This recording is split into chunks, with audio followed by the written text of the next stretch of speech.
The sweet spot for us has been buying assets, working those assets, stabilizing those assets, repositioning, pulling out the equity, crystallizing the equity, putting into the next deal, and letting that deal work over time. Yeah.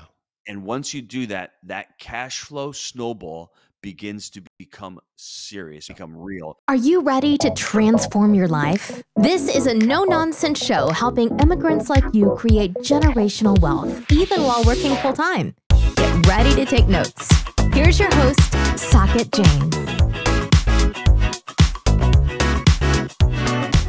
Welcome back, my Great to Wealth listeners. Today, I have the pleasure to introduce to you one of my unofficial mentors, Gino Barbaro. When I was starting out in multifamily, kind of what do I want to do in the finance world, getting the sense of the whole world, I binged on Jake and Gino's videos a lot. I think my kids may have remembered their names at the back then. Now they may have forgotten them. But I'm like, who are these guys? So I am very delighted to bring to you Gino Barbaro, who's done an amazing job. They've built a great community with the work they do. And they're very focused right now on multifamily. I thought it'll be a great time as we're thinking about what's going to happen in multifamily going forward. Better to speak to somebody who's basically made their focus, that asset class as their prime focus going forward. So Gino, with that introduction, which I didn't introduce you much, which is intentional, welcome to the show. Thanks, Saket. How are you doing this morning? I'm good, buddy. Thank you. Gino, one question we always launch off the show with, what does the word migrate to wealth mean to you? Well, as we had mentioned yesterday, I had met you briefly yesterday, and we were really talking about that word wealth. And I had a little bit of time to think about it and really to ponder it. Because as I had said to you, wealth to me in my 20s is completely different than to myself in my 50s. Right. When I was younger and I had starting out a business, all I was looking to do is just to make some extra cash every week. Wasn't really thinking long term. Yeah. When I got married and I started having kids, then all of a sudden I started thinking about their future. How am I going to provide for them? How does that wealth look like? And then as I got into my 40s, I realized I'm not wealthy at all. And to me, wealth at that time was multiple streams of revenue. Because I think back in the 90s and early 2000s, you could do rather well with one or maybe two streams of revenue. Definitely. You didn't need a side hustle. I think nowadays it's become more and more incumbent upon us to be able to create wealth, but you can't do it with one or two forms of revenue. I'm sorry, it's very difficult. A high-paying job, taxes, and your money's not working hard for you. So wealth to me, I think ultimately is earning money from a W-2, let that W-2 buy your apartments or buy your investments, and let your investments fund your lifestyle. If your money's not working hard for you, that's a challenge. You're never, I think, to me, really going to create true wealth. And that's what I didn't understand in my 20s and my 30s. I was working really hard for my money. I was in the restaurant business. I'm working 50 hours a week. Oh, that's a hard business to begin with, man. That's a hard business. Yes. And so ultimately, are you working hard for your money? Which I hope you are, because then that'll translate into really good skills and really good habits. But then ultimately, you need to figure out a way for your money to start working hard for you. You know, I love what you said there. A few things there to talk about. One is just because you're investing doesn't mean you can't, you don't have to work hard. Like there's a whole concept of leave your W-2 today because there's a greener pasture outside somewhere else. That path is good for some.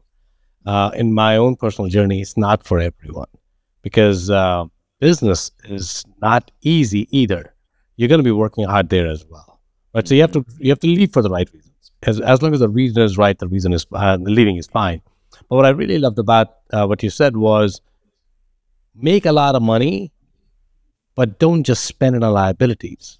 Buy an asset. In your case, multifamily. In somebody else's case, it could be another thing, and let the cash flow from the assets pay for your lifestyle. Now you're golden, right? Because and hopefully there's some buffer built into it because everything goes up and down. So if you need $100 and you get $100 and you quit working, don't do that. The goal is going to be continue to work hard. Yes. Now that you have tasted blood, continue to grow this asset class because this is going to feed you for the rest of your life. A job or a business may not. Any thoughts on that, Gino?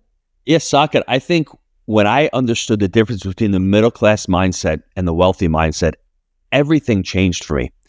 As the middle class, we're taught to save for an event. Let me save for college. Let me save for retirement. Let me save for a kid's wedding. Whereas a wealthy person saves money to buy an asset to pay for that event. My first deal back in 2013, it was a 25-unit deal with Jake. I still own that asset. It's me, my brother, and my business partner, Jake. There's three of us in that deal. That deal today has been producing $8,000 per month in cash flow, probably for the last 4 or 5 years consistently. We've owned it for, almost over 11 years. Now, my share is between $200 and $2,500 per month. Sure. Well, my first daughter went to college, graduated 2 years ago. My son's graduating this year. That one asset has paid for both of their colleges. I still have Oh my God. children. And you still have the asset. You still have the asset. I still have the asset. It's still producing cash flow. The residents are paying down the mortgage. I'm getting principal pay down. I still have the tax benefits from the asset. I still have the appreciation from the asset. I think when we retire, we don't have a net worth problem. We have a cash flow problem. So I think if you can start looking for assets that cash flow for you, that cash flow can build a really great lifestyle for you. Love that, Gino. And thank you for reiterating that. I think it's very powerful. Another thing I want to talk to you about is you mentioned multiple streams of revenue. I wanted to ask you, most people say multiple streams of income. Was that intentional that you use multiple streams of revenue versus multiple streams of income? Or in your mind, income and revenue are, when you're saying that context, it was synonymous? It's a great question. Revenue is vanity, profit margin is sanity, and cash is king. I love that. Let's repeat that. Let's repeat that, Gino. So revenue is vanity, profit margin is sanity, and cash is king. One of our biggest metrics for myself, my business partner, Jake, in multifamily is PPU, profit per unit. I don't care how much a unit is grossing. I really care how much it is actually profiting. And we target between $200 and $300 profit per unit in our market. Every market's going to be different. Right. But if you talk to 100 investors in multifamily, 99 of them will not know what you're talking about. No one uses the metric. No. And I was actually speaking to Frank Gallinelli yesterday on a podcast. He was on our podcast. Frank Gallinelli's been investing since the 70s. He didn't really even know that metric. He's like, oh, you're a numbers guy. You obviously can see where your property is performing. So for me, when I said revenue, you are absolutely right. It should be income. But when you're thinking about different revenue streams, some revenue streams may not produce income, but you may be building that revenue stream to build a business and flip that business. So that's one way. When we started out, our very first investment was our very first income stream. Then the next one was our property management, because Jake started managing the properties day to day. Yeah. Now, that may not be a quote unquote big income stream because property management is not making a lot of money, but at the same time, you're controlling the asset. Then from there, we start the Jake and Gino education, which is another revenue stream, income stream. Then we start the syndication company, which is another income stream. And you can see all of these streams have one thing in common, though. They all lead back to multifamily. And you can do this in any business. Let's take the restaurant, for instance. My restaurant business has a physical location. All of a sudden, I start selling physical products. I start writing cookbooks. I start doing educational videos. I get food trucks. I start doing backyard barbecues. And you see what happens if you start thinking it from that perspective. You want your core business to be strong, but in this day and age, that one restaurant is not going to feed my family, unfortunately. And you have the ability nowadays to build an amazing and unique brand. And from there, start thinking about how you can start building out multiple streams. The only unfortunate thing is that it's very difficult to do by yourself because there's so many things. That's why it's Jake and Gino. I don't mind splitting the pie because that pie is a lot bigger with Jake and Gino than it is just with Gino by himself. Gino, where did you find Jake? Because I think one of the things we talk about a lot within my community is partnerships are even more important than marriage. Because in a marriage, you and your family may be the only one suffering. But when you have partnerships, they're your employees, your investors, their ancillary damage that gets done. So you have to be really, you can pick and choose the spouse the way you want to, or a partner the way you want to. But when you talk about business partner, you have to be extra careful. So I know you and Jake go way back, at least in terms of the business. How did you guys meet? How did you figure out there's a partnership opportunity? Can we talk a little bit about that? Absolutely. I want everyone to write these words down because this to me is what has separated our partnership from other ones that I've had that have gone bad. It's called values-based decision making. One of my mentors, Rick Sapio, really drilled it into my head. Every time you make a decision, base it upon your values. Now, most of us don't even know what our values are. We're living unconsciously. And if you don't know those values, I have a little, I guess, test for anybody out there. Go back into your childhood between the ages of 9 and 13, 9 and 14. Think of a story that really resonates with you. But also think of 3 words that you really hold yourself dear to, 3 words that you really live to. And when someone told me that, I sat down for a couple of seconds and I said, dedicated, committed, and hardworking. Those are the 3 values that really resonated with me. And for myself, I'm like, my father had taught me that. I was in the restaurant. Right. Those are the 3 words that resonate with me. So if you're listening to this, do this little example. What are the 3 words for you? And ironically enough, when I met Jake back in 2009, he was a pharmaceutical rep. He, I think, embodied all 3 of those. He was a hardworking young guy coming into the restaurant, going to doctors' offices, catering food from our restaurant and selling pharmaceuticals to them. Yeah. And I saw how hardworking he was. He was always prepared. He looked professional. He was dedicated to what he wanted to do, and he was always grinding it out. And we just met. We got to know each other. And in 2011, he moved down to Knoxville. And when I partnered with him down there, I said, Jake, it's going to take some time. I know what, quote unquote, out of the 2 of us, I had a lot more experience. I had gone through mentorships. I had gone through training. I had made all of the mistakes. He was a young newbie. I said, let's look for deals. It took us 18 months to find the first deal. And now partnerships, you go on a partnership, deal by deal basis. You see how the first one goes. Set clear expectations. And if you're not willing to work hard for your partner, and we say to ourselves, you're going to struggle. You're going to give up time. You're going to do the things that you don't want to do, but you got to do them for your partner. And if you're not willing to, then let me tell you something, that partnership is not going to work. Yeah, and I think that's beautiful. But I think one of the few things there is take it slow. Right? Just because you met your potential future partner, don't have a co-branding from day one. Yes. Test it out. Go on dates. When we talk about business partnership, go on dates would mean business, do deals together. See how it goes. Were you expecting the lift you were expecting? And to be honest, if your partner is not lifting their weight on one deal, chances are they're not going to lift their weight going forward. Yes. Period. And Saket, let me just add to that. We were both aligned. We both wanted multifamily, and to this day, we haven't veered off. Cryptocurrency, as we speak, is blowing up right now. Yeah. We haven't gone to crypto. Crypto's to 60,000. We're not investing in crypto. We've stayed aligned. We're both family men. We're both men of faith. We tend to be a little bit more conservative. That's who we are, and that's how we align. And you know what? I go to Jake's house 3 to 4 times a year. He's got an amazing family. His wife puts me up. I go into the house. I open up the fridge. She's got my organic half and half for my coffee. So there you go, man. Yeah. Look, and that's what you want from a partner. Your partner is actually out there and you are aligned in your values and the vision. Because if Jake wanted to fix and flip and I wanted to hold long term, we could be the best of buddies, but that partnership is not going to work long term. Yeah, no, I agree. Because I think all the wheels in the car have to point in the same direction. Just because you have 4 wheels doesn't mean, but if they're going in different direction, it's going to be a very jazzy ride and a bumpy ride. Yes. You may end up going you may end up going somewhere, but may not be the direction you wanted to go. Gino, love this conversation, man. Let's go deeper into multifamily, especially nowadays. Any investor that you talk to or anybody you're talking to, they have heard about foreclosures because negative news travels much faster than the positive news, and the negative news is taken out of context. It's sometimes not even within context, because what happened in some of the foreclosed deals were bad operator, not the asset class was bad. And I know that gentleman fairly well. So I know what exactly happened there.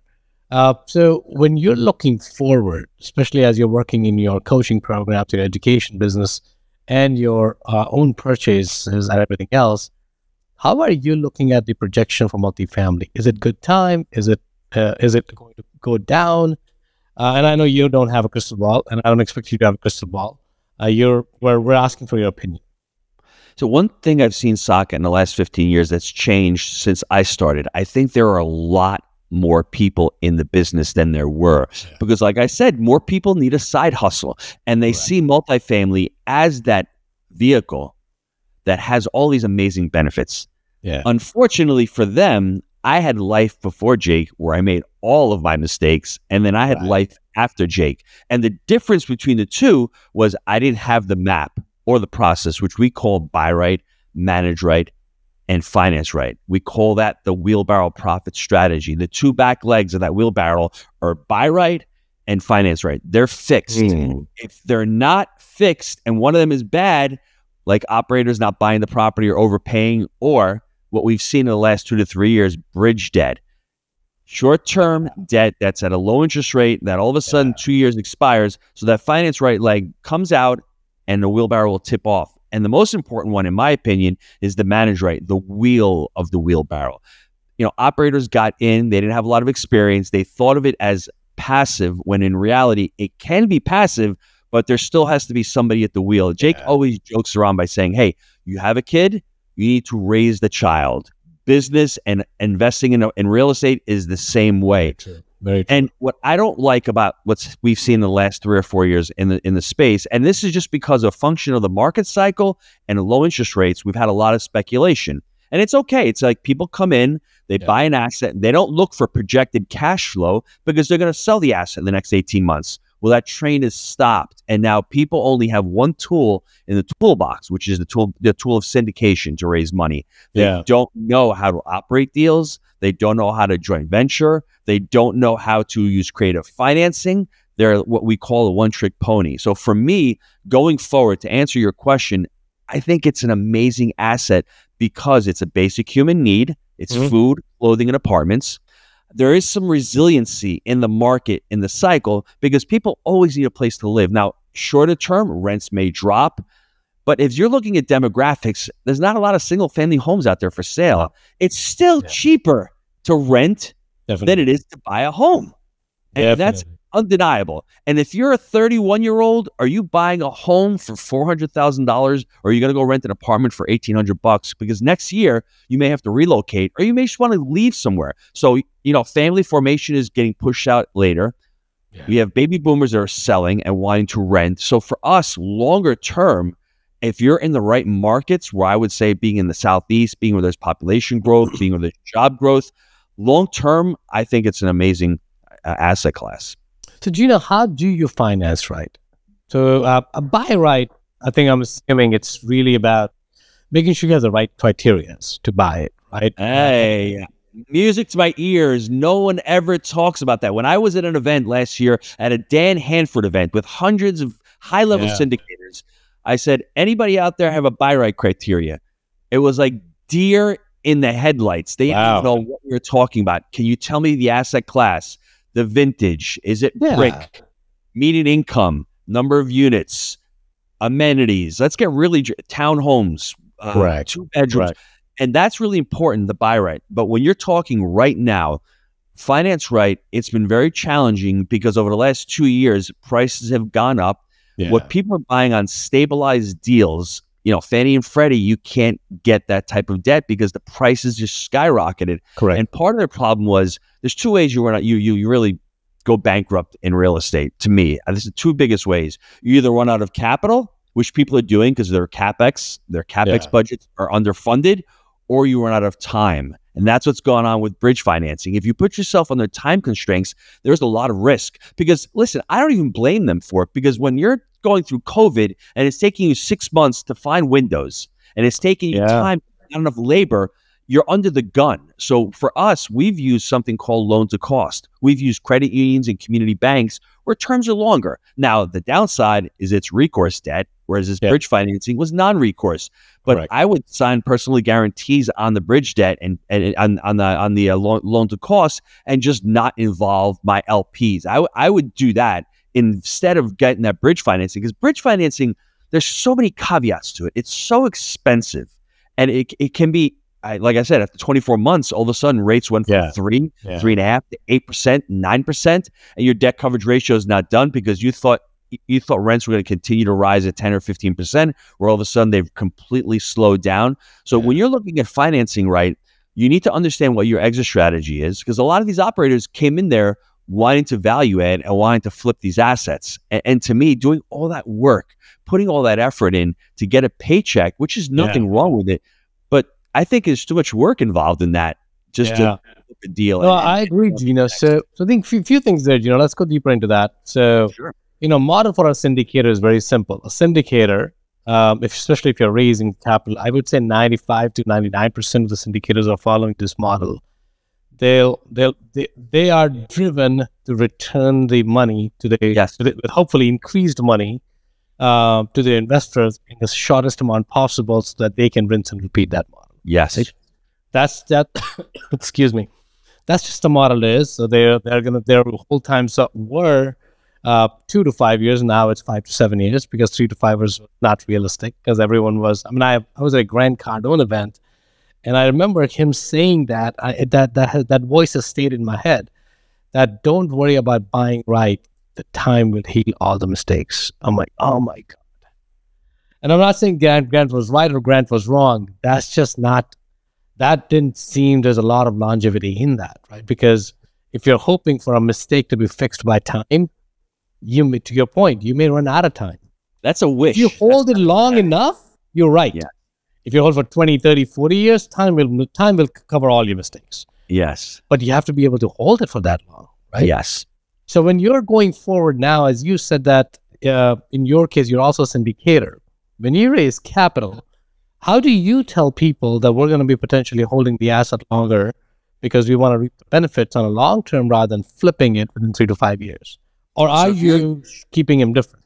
Yeah, if you're in the syndication space, we've just sold out on our third and final syndication. But for anyone who's syndicating deals, we have coaches in our community that start off with syndication because they don't have the capital for themselves. And now what they're doing when they're exiting deals, they're joint venturing on smaller deals, 20, 30 unit deals.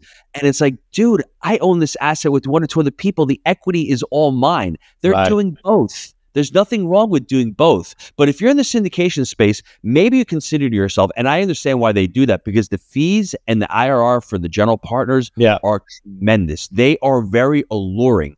But I will tell you, I've interviewed hundreds of people. One gentleman comes to mind. His name is Sam Freshman, huge syndicator. The guy's, I think, in his 90s now. He said the biggest mistakes that he made in his career, and this is a guy who's been doing it for 60 years, not buying enough and selling not keeping him enough. Yeah. Yes. So I would challenge anybody who's a syndicator, if you want to continue to hold these assets a little longer, IRR is obviously going to go down as you hold them longer. But what I would say is look to buy assets that you can refinance out, give your investors all of their capital back, have them in the deal with very little capital, and continue to let the deal cash flow. That may be one caveat. The second one is you need to have what I would say is come to a Jesus moment.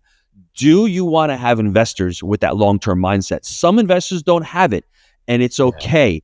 If that's the model you want, let them know I am more of a long-term investor. And let me tell you why. You need to explain to them why owning real estate for the long term is a benefit for you and for them, especially if they have money in an IRA that they're not going to touch for the next 15 years. Correct. Why do you want to keep churning and burning it? You can be honest with them and say, hey, it benefits me more than anyone else because I'm going to get a fee on the next deal and the next deal and the next deal. But if I've got this amazing asset that's a newer asset that I can hold for the next 15 years, that I can stabilize, that I love the rent growth in the market, that I know that I can refinance and give back a lot of your capital, and then you're in this deal with very little risk, how does that sound? That's how I would approach it. That's how we did it ourselves. It's just that we didn't want to be in those markets that we had those assets anymore. We wanted to go back to Tennessee, or else we would have refinanced those deals, given the capital back to the limited partners, gotten some for ourselves, stabilize the asset, and then continue the cash flow. Great. I think love that. I'm doing both. I'm doing all three actually. Single deals by myself, JV, and the syndication. I can see the benefit. I think there's good in all of them. Yes. I'm not saying one is better than the other. I think it's what are you optimizing it for? When I'm going all alone, it's an asset for my kids. Right? I know that for sure. That's theirs. I'm not going to touch it. That's for them. And hopefully they know how to respect it. That's my job. to try to teach them. But the second with the JV is that now you're adding some leverage to it because you're bringing other partners, but you're still keeping the pie for yourself and Yes. them. You don't have to worry about 12% IRR, 8% cash on cash. You don't have to justify a purchase because you have to convince an Yes. investor. You have to justify yourself and your JV partner to do that. I love that. And syndication world is very different. I think it's a transaction oriented, right? Yes. Like in this transaction, come in with me, you're going to make X, Y, and Z. And my goal is to exit ASAP. Whatever Yes. that meant. It meant 2 years before, it meant 7 years now. But Saket, let me ask you a question. Is that investing or is that, would you say, speculating? Because to me, it sounds like a fix and flip model of 2 to 5 years, and you're trying to time the market. You can always buy real estate in any part of the market cycle. You can't always sell it. And I'm not saying it's right or wrong. I'm just playing devil's advocate for anybody out there. Because if you do have a 25-unit deal and you have a 200-unit deal that's syndicated, well, that 25-unit deal can use a lot of the resources that your syndicated deal can use. So you can really profit really well with the smaller deal 100%. you're doing yourself. 100%. And I would say that I think, Gino, it's how you position it. I like your idea of infinite return. I think Ken McElroy calls it infinite returns. Borrowing his term, it's really, that's when it still stays as investing, right? Because now you're saying that I'm going to keep the asset, I'm going to refine, I'm going to add the value to it, but I'm going to reap the benefit right away. I'm going to reduce your invested principal to zero. And now you're in it. So now why won't you hold it? Go deploy your 100K somewhere else, or 50K or $1 million, whatever you put in, go somewhere else. But let this asset nurture and develop for you so that you or your generations can benefit from. I think that model is a very powerful model. But unfortunately, people are still gamblers, right? They like to say my 100K became 500K, and it's a party conversation. Yes, it's not sexy. It's not crypto. You didn't make 1,000%. And the reality is, read The Psychology of Money by Morgan Housel. It really, everyone has their own psychology when it comes to money, their own emotions, their own desires, the way they've been brought up.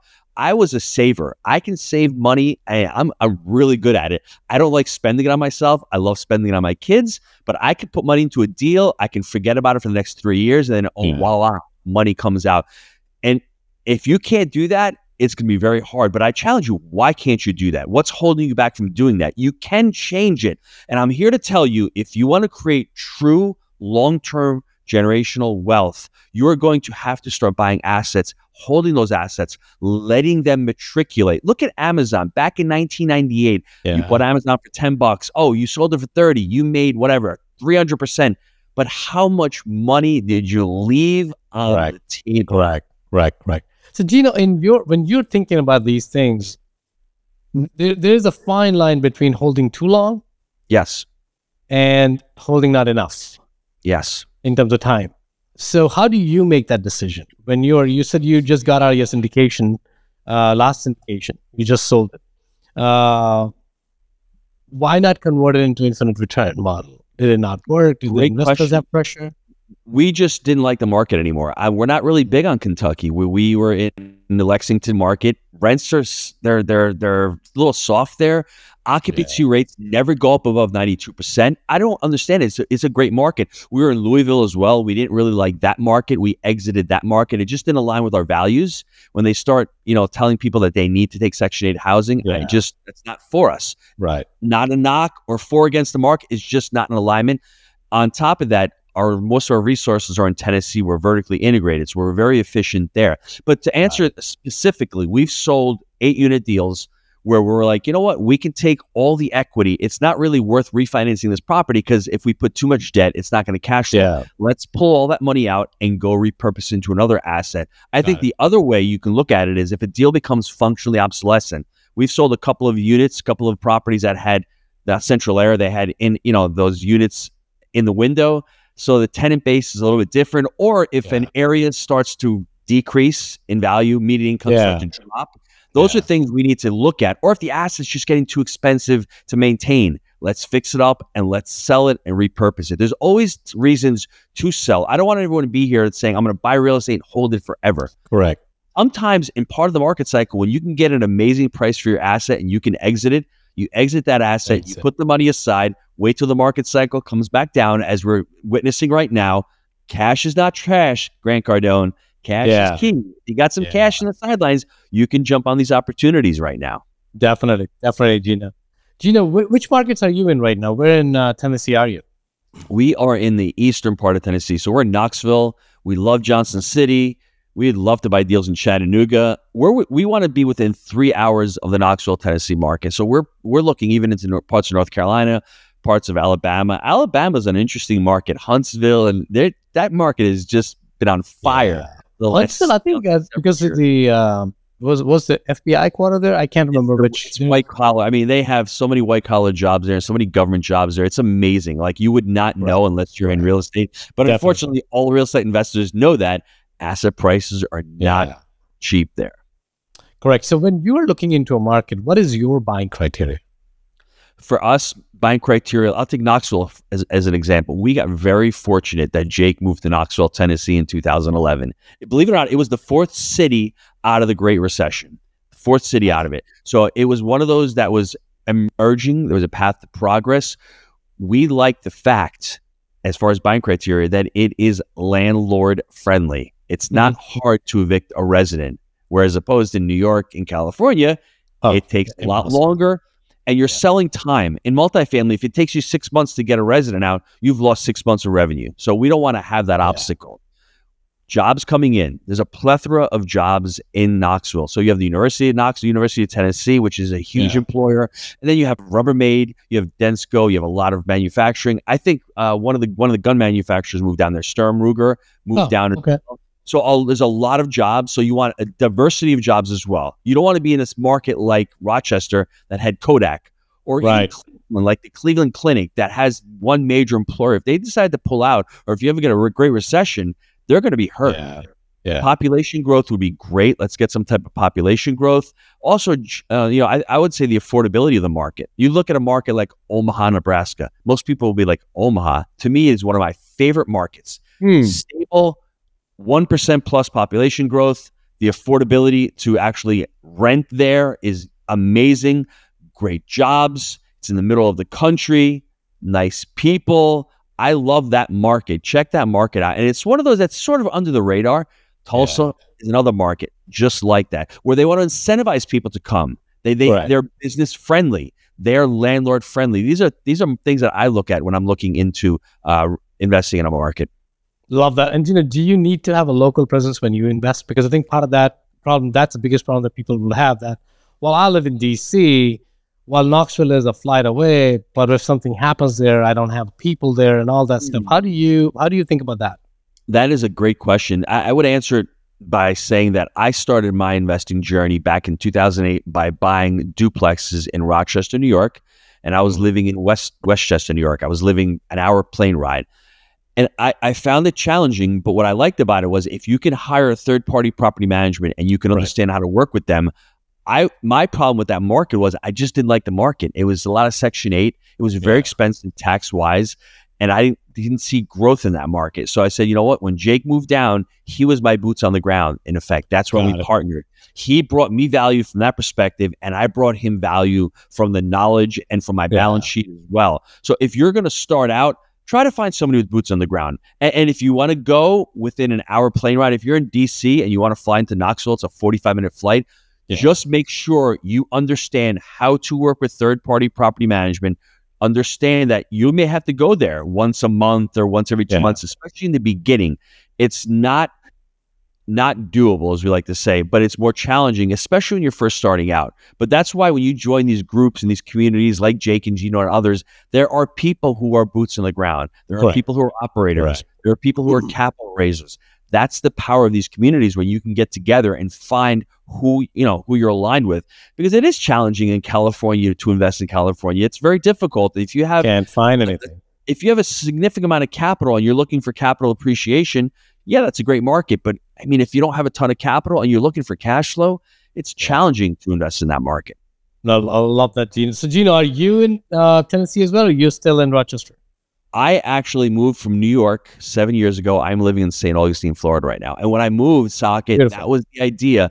I was living in New York. I was an hour plane ride to Jacksonville, Florida, an hour and a half. I'm like, you know what? I'm going to start making this my backyard. So when I do move eventually, I'll have a presence. But when I moved down here back in 2017, everyone was telling me I was crazy. Jacksonville's overpriced. Are you nuts? Yes, absolutely. So I'm like, okay, it was 70, 80,000 a unit. Remember, it was North Florida. The boom had not taken place. And then once jobs in 18 and 19 and the institutions started floating money from South Florida to North Florida, things took off. And then I'm like, you know what? We're in Knoxville, because I was actually going to start buying assets down here and expand the property management company down here. But instead of doing that, I'm like, I got Jake up in Knoxville. Let's might as well be there. Yes, exactly. Yeah. Perfect. Gino, is there, if somebody's starting out or they're looking to venture out into diversifying their asset classes, what do you recommend them to start with? I would recommend for them to start with themselves. I mean, like you said, I loved how you said the path is not for everyone to quit their jobs. And I don't think everyone should quit their jobs. Yeah. But you should be getting your money out of the stock market and out of crypto and into something that is a hard asset. And you can start out by being a limited partner in a deal. You can start out by possibly co-GPing and going with the lead sponsor. You can possibly start out by buying a 6-unit. Or as our students have done, you can start out by buying a 100-unit plus. You need to understand what your goals are, how much capital you have to work with, what you're trying to accomplish, and you need to learn the business. I mean, you need to learn how to buy right, manage right, finance right. Because if I'm going to invest in a deal with Socket and he's a lead sponsor, I need to understand his business model and if it aligns with what I'm trying to accomplish. Because if I want to put my money with Socket and he's saying, hey, you're going to get your money back in 3 years, but I really don't want to because I'm a high paid attorney. I don't need my money back. I need my money working for me. So all goals are different. Look within, look to see what you're trying to accomplish, and then try to find the strategy or the market that's going to allow you to achieve that. Because why did I pick Rochester back in 08? I was aligned with cash flow. I need to make $8,000 a month or $10,000 a month to leave my job. But that was really a newbie mistake. I mean, like the Knoxville market had cash flow, but it also had appreciation, because cash flow will get you out of your job. Equity will keep you out of your job. And once I understood, love that, Gino. Both of those together, that's what I was. It's actually very, very powerful, because like most people, and I made the same mistake. We all do. Of cash flow. I think there's a balance, right? You don't want to aim for 10xing or 1000xing like in Tesla, because that's a pure gamble and pure luck. And maybe someone is lucky. I'm not that lucky. So I know that for sure. I'm like, that's not the path for me. So I'm going to go after cash flow plus appreciation. Now, we may not be able to take 80%, 100% appreciation. They may be a little bit smaller, but as long as you're holding it long enough, because the compounding effect on the value will outpace, especially with the stability it gives you, is going to outpace anything that you can get in the stock market. I'll tell you, Saka, the sweet spot for us has been buying assets, working those assets, stabilizing those assets, repositioning, pulling out the equity, crystallizing the equity, putting into the next deal, and letting that deal work over time. Yeah. And once you do that, that cash flow snowball begins to become serious. It begins to become real. And when you've been able to refinance out over $25 million from your portfolio, which are basically loans back to you, that money doesn't go for vacations and for fun. That's why I stayed in my job for 5 years, the restaurant, an additional 5 years before I left, because all the money from the real estate business was getting reinvested back into the real estate business. Correct. I left the restaurant in March of 2016. I'd met Jake and we had started partnering in 2011. So it was a total of 5 years that I worked at the restaurant, supporting my lifestyle, paying my bills, being able to, go on loans for deals because I had that W-2 income. But that allowed me to take all of the capital that I earned from the real estate portfolio and continue to put it back into the business. Love it. Gino, we're coming to the end of our show, man. I think it seems like you have so much wisdom and insight, man. I could talk to you for hours and hours and hours and still won't get everything out of your head. The wisdom comes from making tons of mistakes and being in the market long enough. So when you go through 08, you're like, wow, okay. You learn a lot. Yeah, and I think but that's the beauty of it. You have to get into the market, because if you're going to sit on the sidelines being afraid of the mistakes, you're not learning anything anyways. But if you partner with someone like you, or you join a community like yours, Jake and Gina community, the mistakes, the impact of the mistakes is lessened, right? Because you have somebody else to lean on to discuss them and learn from their mistakes, which is what I love about that. Gino, in terms of, let's bring a 20-year-old Gino back, somebody who's listening to this podcast.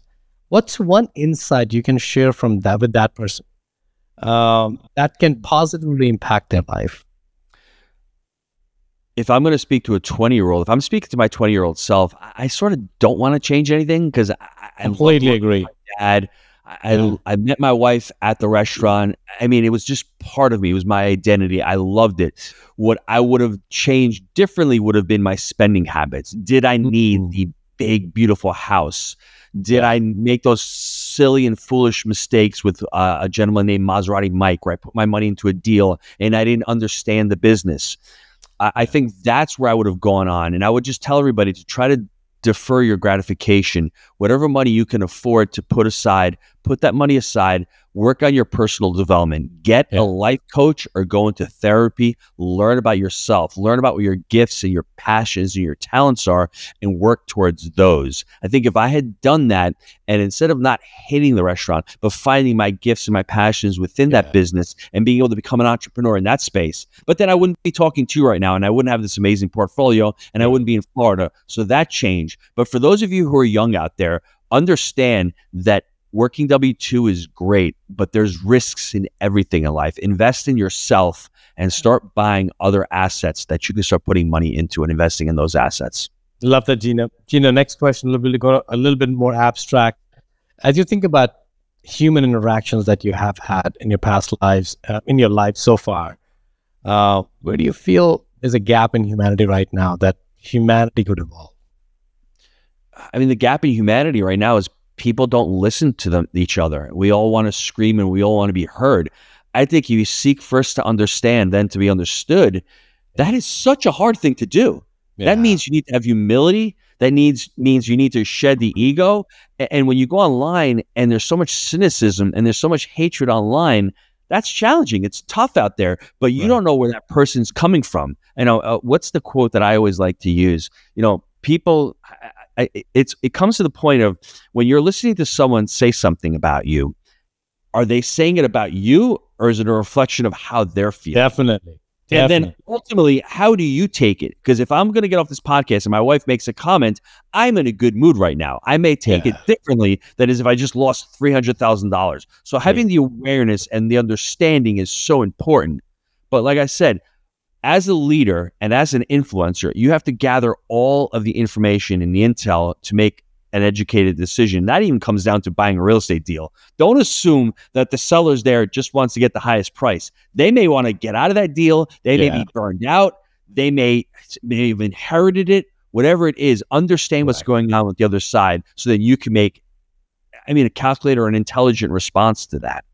Love that, Gino. Gino, anything we covered in the last 40, 50 minutes that you want to add on to that could add additional value to the listeners? Yeah, there's so many things that I like to add, but one thing I really want to mention to everybody is you may be listening to Socket, you may be listening to myself and saying, well, yeah, they can do it. I can't do it. And I'll challenge everybody. I was a pizza guy. I didn't have any super skills. I wasn't a financial modeler. I didn't understand a lot of stuff. I learned it.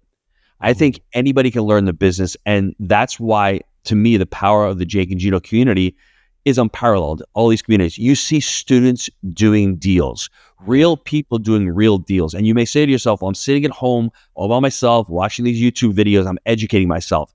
There's education, and then you need the implementation. And then you also need seeing your peers doing it, talking about a 48-unit deal, talking about a seller finance deal, seeing people do it. And I'm going to be completely honest with you. I'm going to say once again, if a pizza guy and a drug rep can do it, anybody can do it. Thank you. And I'm no different, right? As I tell people, every company, every job, every school makes a mistake, and I am everyone's mistake. Because I didn't belong anywhere. And on paper, I've done everything right. But if I can do it, I think anyone can do it. Because it does. Because I think what I want to say that is, we're not creating a Google, we're not creating an Apple, we're not creating a Facebook. No. We're taking a model that's been time and tested. It's guaranteed to work if you put your effort into it. Guaranteed to work. There's no reason why it will not work, because we're not innovating. I mean, we may be innovating processes, but the business model is very simple. It's been here for centuries. Yes.